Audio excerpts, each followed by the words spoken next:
Celebrating the Hispanic Heritage Month, we have the pleasure to interview from Washington, Judy Majors. Judy, welcome to Mujer Latina Today. Thank you, Lorena. I'm happy to be here. Judy, how did your childhood affect you in what you have become today? My story is very interesting. Originally I was born in Ecuador, South America, but when I was 5 years old, my parents immigrated to America, and that was back in the in the mid 60s. So we were one of the early Latinos here in the United States, and we came here to the Washington D.C. area. But my childhood was very, very interesting because even though I was lived 5 years in Ecuador, really the sort of my entire sort of transition to America helped shape my vision of where I am today. While I had parents who were immigrants, we quickly had to learn how to adapt and really become more acculturated to the American culture almost immediately. I remember clearly coming to the country and not knowing any English, but of course myself and I have 4 brothers and sisters, as children often do, within 6 months we were just talking English fluently. That's how quickly, we through TV and through the schools, we became pretty bilingual. So as I grew up in Washington, D.C., really watching my parents, as immigrants, struggle and trying to make their way here in this country. My father was a shoe repairman in Ecuador, and so he worked in a shoe repair shop here, eventually opening up his own stores and a store because he also sold shoes. My mother was a seamstress in Ecuador, and again, she found work as a seamstress, but both of them, and my mother actually was a big influence because she really was a working wife and a mother, and she contributed to the finances very, very early on. So pretty not a traditional Latina woman who stayed at home. So we were used to seeing both, my mother and my dad worked hard, and probably within 4 years, somehow, my father had the vision to move us up to the Maryland suburbs where, believe it or not, we migrated from the urban city over to the suburbs and stayed in that house for probably 40 years. But there we grew up in a very Americanized neighborhood. All our friends were Americans. There was no Latinos out in Wheaton, Maryland. So that was really interesting for me as I grew up in my teen years and my preteen years. And I actually met my husband when I was 17, and he's American. So in a way, my parents helped to shape my life.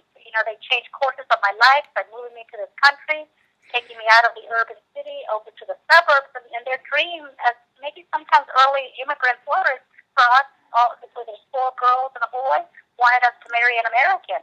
And so I did. And so sometimes I feel like the dreams of my parents almost became my dreams. And, I continued on like that, and we're very big on education. So education for all of us in my childhood and even through college was very important for us. And luckily we got our degrees and, went on to get some, really opening doors and being bilingual. I think, really into my career. And, when I look back at the kind of like the lessons that my parents taught us, all of the great advice and the wisdom, even though both of them did not, my mother had a high school education, my father only had an 8th grade education.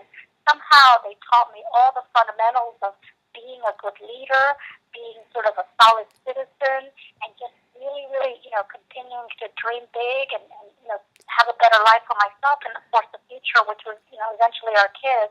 So they really shaped my childhood, and it did. Without that background, sometimes I wonder, where I would be today. In that journey, how was the journey to be a successful woman? Probably you have, you found a moment where you found obstacles, but how you be overcome those obstacles? That's a great question. Because since we were sort of kind of put into this American neighborhood and dating American boys, and much of the time we forgot that we were Latinas because we were very bilingual. It wasn't really until my early, even college was not I never felt discrimination or anything because, again, we were just, kind of keeping pace with all of the Americans around us. However, when I did get into my career, into, the work world after graduating from college, that's where I started to see the obstacles, and more so because, I guess the women, I got my degree in financial management, so I always was tracking in the banking field. So that's where I started my work for a people security bank, and just I started to see the women versus the white males in the workplace. But I was so young and just wanted to do a good job, and I didn't really realize until a little bit older, maybe in my 30s, where it's like, wait a minute, the women aren't getting promoted. First I got it was impactful to me from a gender perspective, and I started to see the obstacles. But how do women get ahead? And back then, I don't think I had role models or mentors. Mm-hmm. It just seems to be very, very popular today. Back then, we were sort of just on our own, and just sort of accepting it. I mean, I didn't see a lot of women fighting for their rights, but just, a lot of, white males were our bosses. They were the vice presidents around us. And we just sort of, it didn't start to feel the obstacle until I actually started seeing and like, wait a minute, I should have gotten that promotion, not that guy. So to me, the obstacles really became apparent first as I was a woman, and then eventually I realized and I recognized, especially in the banking field, there's not very many Latinos, and even to today, 20 years later, I see the Latinos are struggling tremendously. I currently work for a mortgage banking investment company, and in the company of about 5,000 employees, there's like less than 1% Latinos. There's Yes. like about 200, maybe 150 Latinos in the entire company, and I'm one of those Latinas. And so we don't have anybody in the leadership roles or anything like that. So the older I've gotten in my career, the more obstacles I've encountered. Tell me about your work, because you work in a Fannie Mae. You are a National Partner Relation Manager for the U.S. Department of the Treasury Making Home Affordable program. Can you talk about how you started working there and how you reach a high responsibility position? So again, I think, and I truly believe this, and I also try to coach young Latinas in this respect. Is I really try to stay true to my abilities and true to a mission.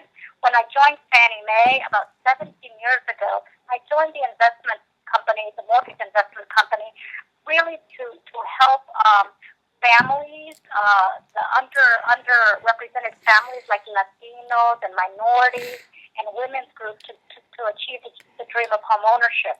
So through my career at Fannie Mae, I really, really enjoy not only putting all my banking talent and my business knowledge to work, but to really do the job with a purpose and a mission to help families.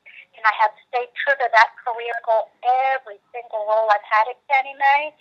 And eventually in the past 3 years, I kind of migrated over to the Making Home Affordable program as Fannie Mae and the Treasury Department started dealing with the housing crisis and all the families were foreclosing on their homes. Yeah. I realized that what a great opportunity for me to take all my 20-plus years of banking and really try to make a difference by helping the U.S. Department of the Treasury outreach to partners who can help, get the message out to families to give them alternatives to foreclosures.